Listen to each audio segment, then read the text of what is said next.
Merci de rester fidèle à Moto TV, chers téléspectateurs. Voici le sommaire de votre journal.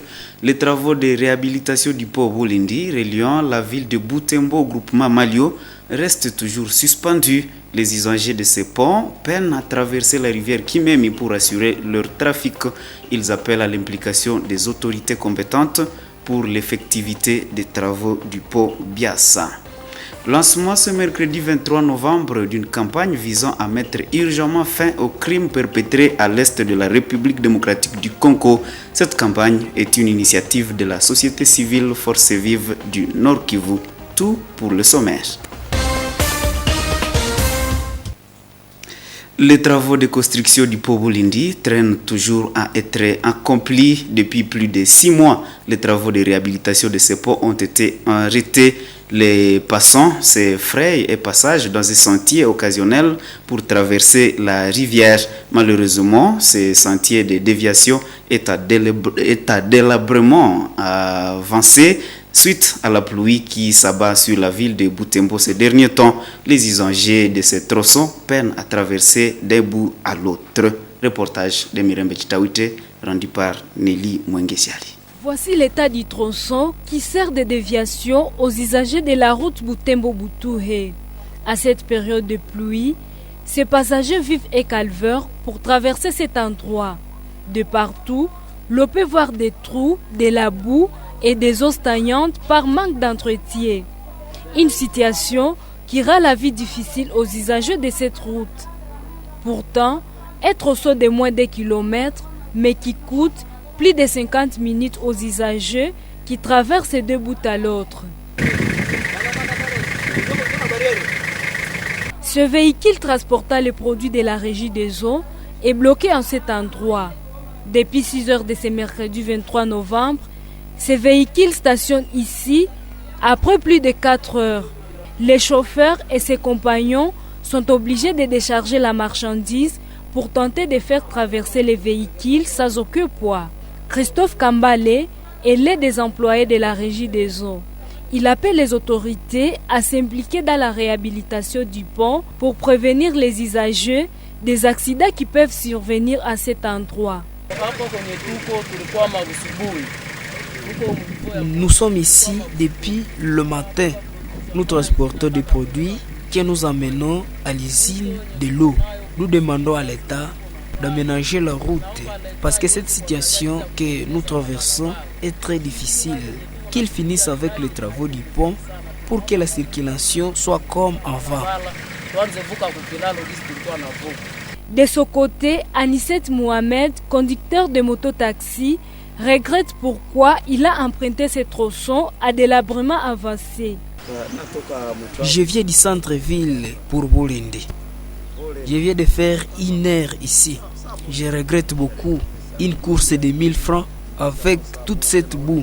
Je serai obligé de commencer encore à la maison pour me laver de nouveau. Cette déviation a été créée dans cette concession privée en attendant l'évolution et le finissage des travaux de construction du pont Biassa, amorcé depuis le début de l'année 2022 pour les 6 mois.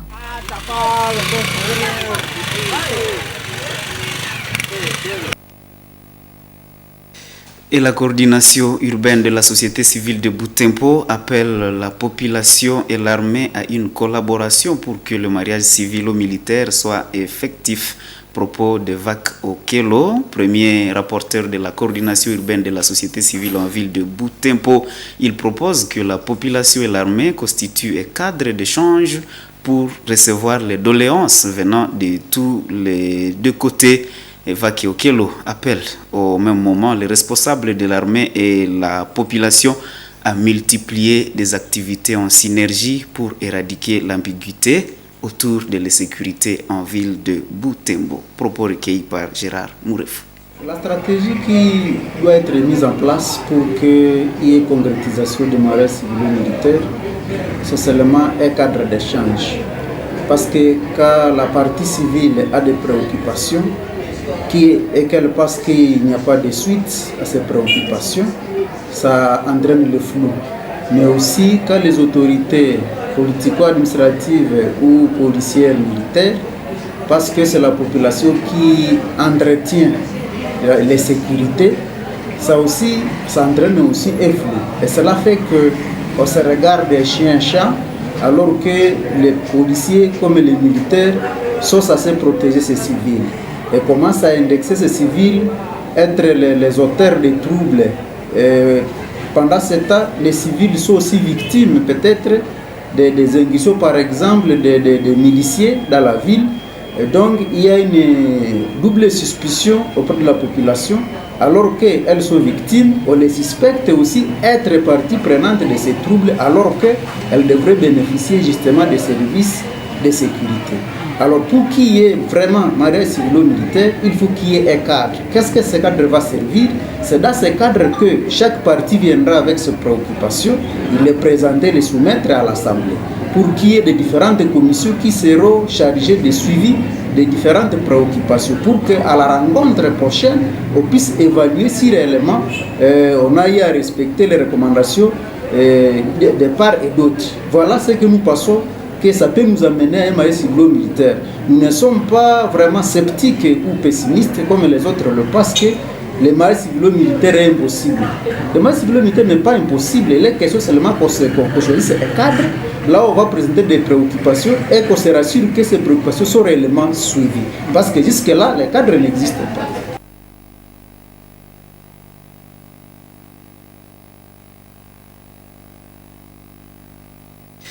Et toujours en page sécuritaire, Monseigneur Isesomon Adolphe appelle les responsables des églises de Butembo à veiller chaque jour sur la sécurité de leurs fidèles. En ce jour où la région est secouée par les sécurités grandissantes, le président de l'église du Christ au Congo ECC en ville de Butembo appelle les chrétiens à s'abstenir des veillées nocturnes.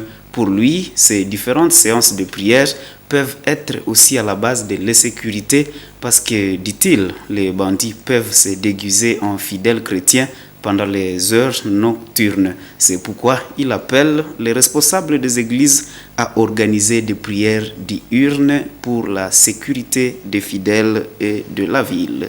Suivez.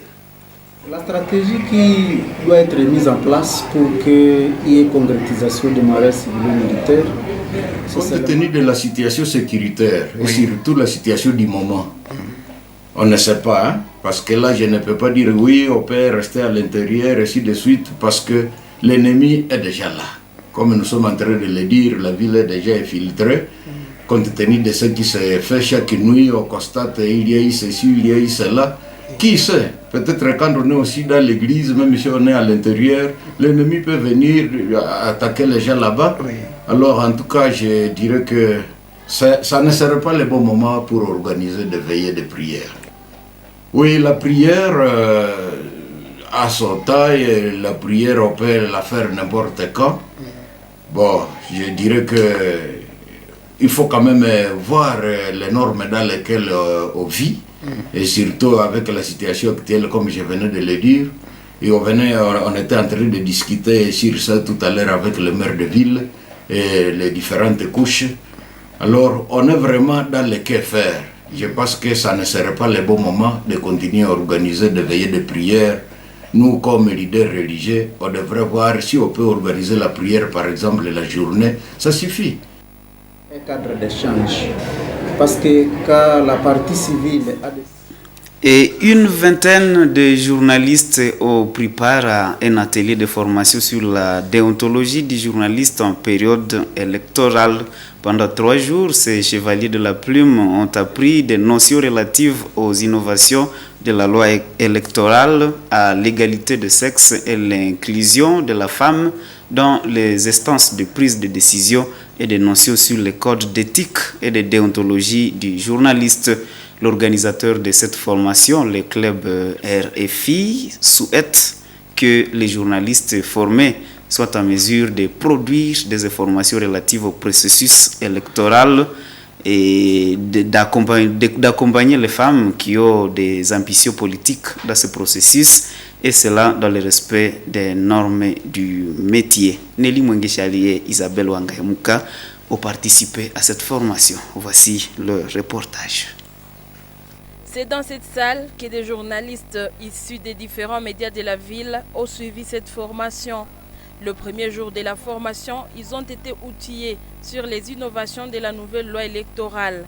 Entre autres innovations, citons le non-paiement de la caution pour une liste de candidats qui est constituée de 50% de femmes et 50% d'hommes, laquelle innovation rentre dans le cadre de la promotion de la femme. Le jour suivant, ils ont été outillés sur les codes d'éthique et de déontologie qui régissent leur métier. Enfin, ils ont suivi un thème sur l'égalité des sexes et l'inclusion de la femme dans les instances de prise de décision, mettant en marge les obstacles qui empêchent leur effectivité et y proposer des pistes de solutions. Cette formation était bénéfique pour Didi Vitava qui, à partir de là, s'engage à accompagner les femmes candidates pendant le processus électoral pour faire comprendre à la communauté que les femmes sont aussi éligibles autant que les hommes à tous les postes car elles sont aussi compétentes. Ça nous a nous rappelé notre rôle en tant qu'acteur de communication par rapport à ce qui est de la promotion de la femme au niveau des instances de prise de décision. Je pense que nous sortons de la formation avec une nouvelle élan. Nous allons nous engager à nouveau dans la promotion de la femme, que ce soit à partir de la base et jusqu'aux instances de prise de décision. On nous a montré que tout doit partir de nous en tant qu'acteurs de communication, montrer à la communauté de quoi la femme est capable et pousser les décideurs politiques à prendre conscience vis-à-vis de la compétence de la femme, des potentialités qu'elle peut offrir à la communauté pour un développement qui soit durable. Claudine Moulenja, de sa part, se réjouit d'être mise à niveau concernant les innovations de la loi électorale.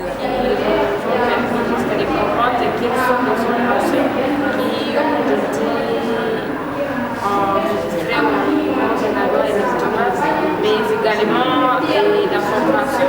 Nous avons été formés déjà sur ce que nous devons faire en tant que femmes pour que nous puissions évoluer dans notre carrière et aussi dans la société.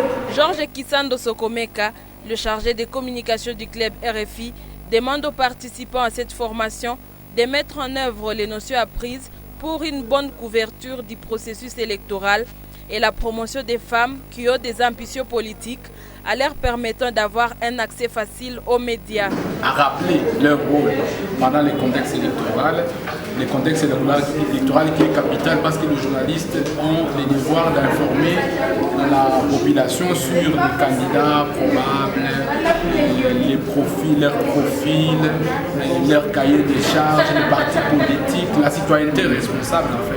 La participation citoyenne au processus électoral. C'est ça le rôle du journaliste. Nous avons rappelé ce rôle-là aux journalistes, mais également, à travers les thématiques retenues, nous voudrions également que le journaliste s'engage à accorder l'espace de visibilité à la femme, parce que si les journalistes se posent la question de savoir quel est le taux de participation de la femme à nos productions, ça peut être les interviews, les émissions. Nous voudrions que les femmes également soient associées aux émissions de débats politiques, que ça ne soit pas seulement les émissions de Mapi Shibora, Jewa Toto. Les jours de la clôture, les participants ont reçu des brevets attestant leur participation. Et la société civile Force Vive du Nord Kivu vient de lancer une campagne ce mercredi 23 novembre visant à mettre urgemment fin au crime oublié pendant plus de 25 ans à l'est de la République démocratique du Congo. Le président de la société civile du Nord Kivu, John Banyene, a fait savoir que cette campagne a pour objectif de démontrer au monde entier les exactions que subissent les populations de l'est de la RDC suite à la guerre. Plus de détails dans ce reportage de nos confrères depuis la ville de Goma. Mettez urgemment fin aux crimes oubliés pendant plus de 25 ans à l'est de la RDC. C'est la campagne que vient de lancer la société civile Forces Vives du Nord Kivu ce 23 novembre 2022. À travers une conférence de presse, John Banyene et ses collègues ont fait savoir que cette campagne veut démontrer au monde les exactions que les guerres ont fait subir aux Congolais de l'Est qui ressemblent à un plan d'occupation étrangère. Il y a lieu de conclure que l'Est de la RDC en général et la province du Nord Kivu en partie fait face à un plan ourdi et déjà en exécution pour une occupation étrangère programmée et progressive qui vient de causer plus ou moins 10 millions de morts. La stratégie reste les tueries de masse, l'infiltration du système de défense et de sécurité et l'administration publique, la falsification de l'histoire des populations de l'Est par la mise en cendre des archives hospitalières, des églises et celles de bureaux d'état civil et l'achat de grands espaces dans les villages où les populations ont été tuées en masse et ou chassées par l'effet de la guerre. Devant cette extermination silencieuse des populations de l'Est de la RDC en général et celle du Nord Kivu en particulier, l'on note le silence coupable et complice de la communauté internationale dans son ensemble, pourtant présente sur terrain, mais laisse faire et parfois clame son impuissance devant certains crimes dont sont victimes les populations congolaises et venant de rébellions et bandes criminelles pilotées par les Rwandais pour la finalité si haut évoquée. La femme ne restera pas inactive durant cette campagne, souligne Isabelle Pendeza, actrice qui défend les droits de la femme au sein de la société civile du Nord Kivu. Et c'est de notre devoir de nous impliquer tous dans les soutiens, que ce soit psychologique, que ce soit n'importe quel soutien, afin de pouvoir arriver à un résultat qui est beaucoup plus palpable. En fait, les militaires qui sont sur la ligne de front sont nos frères, d'autres sont nos maris, nos enfants, nos voisins. Et moi, je me dis que sans notre appui, sans notre soutien, ces militaires ne se sentiront pas aussi motivés et déterminés. C'est pourquoi nous devons les accompagner, nous devons les motiver et nous ne devons pas les déstabiliser par des messages ou par je ne sais pas quoi, par des fausses informations. Et donc on doit être tous derrière les militaires, notre armée. La guerre actuelle étant aussi médiatique, Placé Ndilamba, secrétaire technique à la coordination provinciale de la société civile, invite tout citoyen à ne pas faire le lit aux rumeurs que propage l'agresseur. Les rumeurs ont pris de l'ascenseur sur la vraie information. Surtout l'ennemi a utilisé des voies des réseaux sociaux pour commencer même à distiller des messages de peur pour que la population panique et même l'armée et qu'au finish on puisse fuir et abandonner tout. Et vous allez constater avec nous qu'il y a des messages même dans vos téléphones ici qui disent que non, il y a 700 000 militaires déjà dans la ferme de l'espoir ou la ferme de qui. Tout ça sont des messages inventés par qui? Par l'ennemi. Et curieusement, notre population ne connaît pas la manière de faire face à ces mauvaises informations. Curieusement encore, ces informations sont relayées par des gens qui ne peuvent pas les faire, qui sont censés encore dire à la population la vérité. Cette conférence de presse, à laquelle ont participé certains leaders des communautés vivant en harmonie au Nord Kivu, a été opportune pour faire attendre la voix des oubliés. Et avant de clore cette édition du journal, nous parlons des cérémonies d'hommage au professeur Tarsis Kasongo Mwema. Ce mercredi 23 novembre, le président de la République ainsi que plusieurs personnalités du pays lui ont rendu le dernier hommage. Tarsis Kasongo Mwema a été décoré à titre posthume dans l'ordre des héros nationaux à l'instar de Kabila Lumumba. Suivez ce reportage de la presse présidentielle. C'est dans une cérémonie sobre et pleine de symbolique que la famille, la corporation ainsi que la présidence de la République ont unanimement rendu un hommage mérité au professeur Henri Tarsis Kasongo Mwema Yamba Yamba. L'esplanade de la clinique quinoise a refoulé du monde venu de partout pour rendre un dernier hommage au chevalier de la plume et du micro. Le président de la République, Félix Antoine Tshisekedi Tshilombo, accompagné de la très distinguée première dame, touché par la disparition de son ancien porte-parole qu'il venait de nommer président du conseil d'administration de l'agence congolaise de la presse, est venu personnellement rendre un dernier hommage à ce digne fils du pays. Après dépôt de couronne de fleurs, le couple présidentiel a partagé la douleur qu'a subi la famille de l'illustre disparu. En des termes clairs et des mots justes, Eric Nyindu Kibambe, directeur de la communication, et Tina Salama, porte-parole du président de la République, se sont exprimés sur ce qu'a été Tarsis Kasongo Mwema Yamba Yamba. Nous te disons merci. Merci pour ta disponibilité, pour ta gentillesse et pour ta constante bienveillance à l'égard de tous. Tu étais et tu resteras à jamais un modèle pour nous tous. Modèle de rigueur, de professionnalisme, modèle de probité, modèle de courage aussi. Personnellement, j'ai beaucoup appris auprès de toi. Je me souviens de tes conseils dans les moments de doute et de difficulté au cabinet de son Excellence le Président de la République. Tu avais de l'expérience et tu m'as beaucoup conseillé.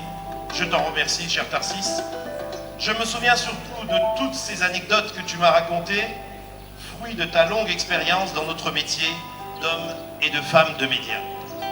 Au-delà de la relation professionnelle qui s'était tissée durablement avec chacun d'entre nous au sein de ce service, le départ de celui que nous appelions affectueusement prof va au-delà de celui d'un collègue ou d'un supérieur hiérarchique. Nous avons perdu aujourd'hui une figure parentale dont les qualités d'empathie, d'écoute et de conseil étaient louées de tous, surtout dans des moments de crise ou de tension. Prenant la parole, Christian Kasongo, fils du défunt, n'a pas manqué de mots. Papa était un homme pieux. S'il était là, il nous demanderait de ne pas pleurer, de ne pas le pleurer, car la volonté divine est plus grande et noble que celle des hommes. Papa était un homme courageux. L'exigence et la bienveillance étaient pour lui les deux piliers de la réussite.